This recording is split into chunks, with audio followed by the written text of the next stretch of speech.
Jusqu'où ira le futur T9? C'est la question que se posent en ce moment les élus du 6e arrondissement et les habitants. Initialement, cette nouvelle ligne de tram devait relier Vaux-en-Velin à Charpennes. Mais en début de semaine, le maire du 6e, Pascal Blache, a appris qu'il est question que le terminus se trouve finalement rue Bellecombe. Sur place, les précisions de Lauriane Pellaou. Ce nouveau tracé de tramway fait beaucoup réagir parmi les élus d'opposition qui affirment ne pas en avoir été informés en amont. Seulement lundi dernier, le Citral aurait envoyé un mail à la mairie du 6e arrondissement pour prévenir qu'un stand d'information allait être installé ici ce vendredi pendant 2 heures. Un stand pour parler aux riverains de ce nouveau tracé possible. Ce mercredi, le projet était présenté aux visioconférences aux élus.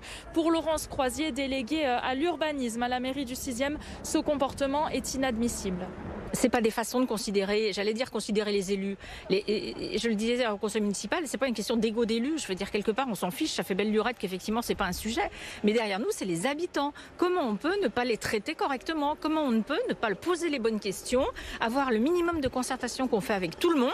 Les conséquences de ce nouveau terminus sur la rue Bellecombe dans le 6e arrondissement seraient nombreuses. Fin de la circulation des voitures sur toute une partie de la rue, abattage des arbres ou encore suppression de stationnement. Alors ici, les habitants sont plutôt remontés et se posent plusieurs questions.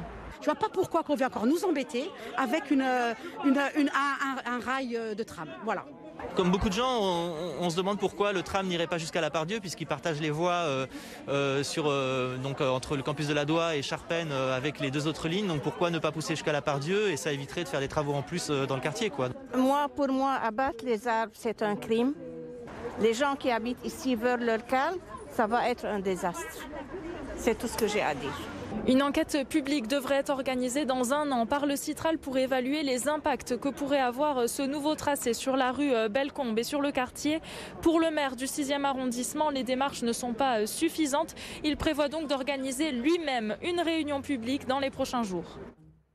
Plus 60%, le prix du beurre s'est envolé ces derniers mois. Et si l'on rajoute le prix des autres matières premières, celui de l'électricité ou encore celui de l'essence, ce sont tout simplement toutes les factures des artisans du Rhône qui augmentent. C'est le cas de Christophe Girardet, propriétaire de 4 boulangeries dans la métropole. Amélie Duchamp et Clémence Delarbre. On a un four électrique, on a un pétrin électrique, on a un mélangeur électrique. Dans cette boulangerie d'Écully, les machines consomment beaucoup d'électricité et la facture a bondi de 10% en 2021. Nous, on payait en 2020 45 000 €. On est passé à 49 000 € de facture EDF sur l'année.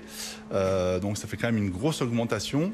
On ne sait pas ce que ça va donner sur l'année 2022. En tout cas, on est assez inquiet pour ça. Enfin, on n'aimerait pas que la facture flambe parce que là, pour le coup, ça va être très difficile. L'électricité a augmenté, c'est aussi le cas du gazole.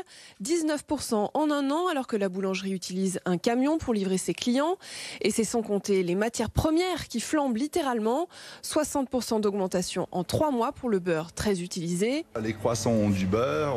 On fait aussi des cookies avec du beurre, des madeleines avec du beurre. Quant au blé, il a pris 40% en 1 an. On a eu une cotation hier à 280 € alors qu'on était plutôt sur 220 € l'année dernière sur la campagne précédente. Le carton augmente, le plastique augmente, tout augmente.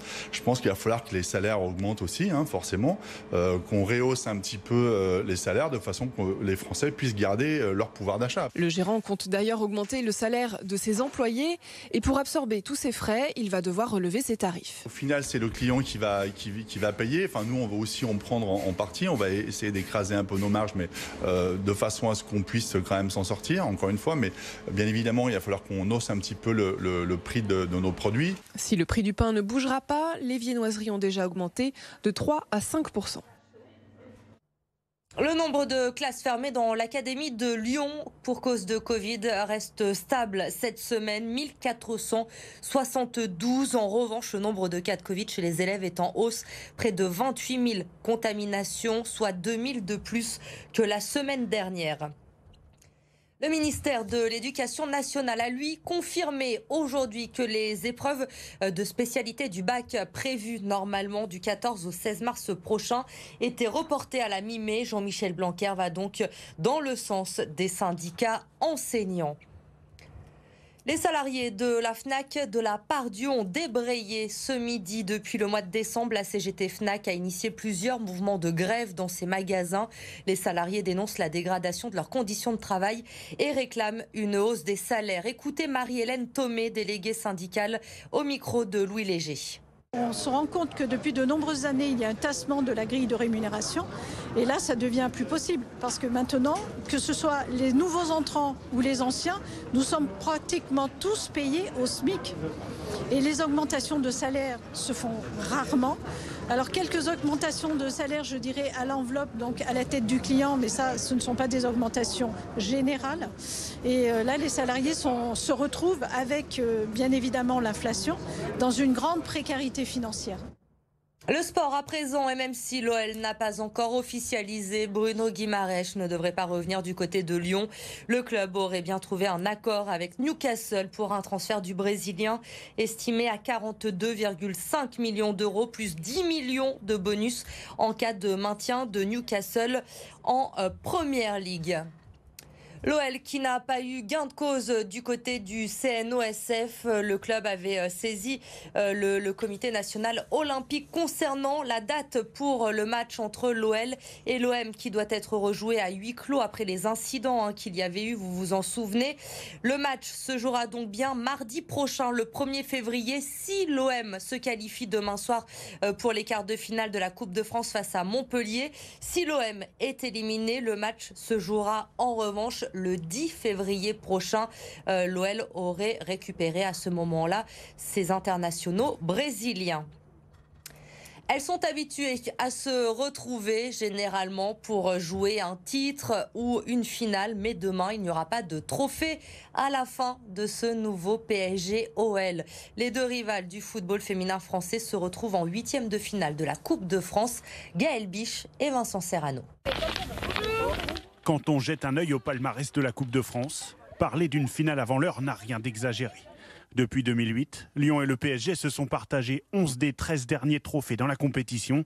Mais la balance penche clairement pour les Fenotes, sûrs de leur force. Clairement, nous, on est favorites, puisqu'on l'a affiché d'entrée de saison. On veut gagner les 3 titres. En tout cas, on arrive sur ce match de Paris bien préparé et sur l'aspect mental en pleine confiance. Pour aller au bout, on sait ce qu'on doit faire samedi.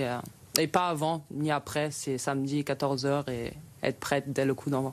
Attention toutefois car l'OL est attendu au tournant par des Parisiennes certainement revanchardes. Humiliées 6-1 mi-novembre en championnat. À l'époque, le PSG était en pleine tempête, secoué par l'affaire extrasportive entre Keira Amraoui et Aminata Diallo. Ce qui est sûr, c'est que le contexte sera différent. Cette histoire, elle était toute récente quand ils sont venus ici en championnat. Ça a très certainement eu des conséquences sur la cohésion de leur groupe. Maintenant, on verra samedi.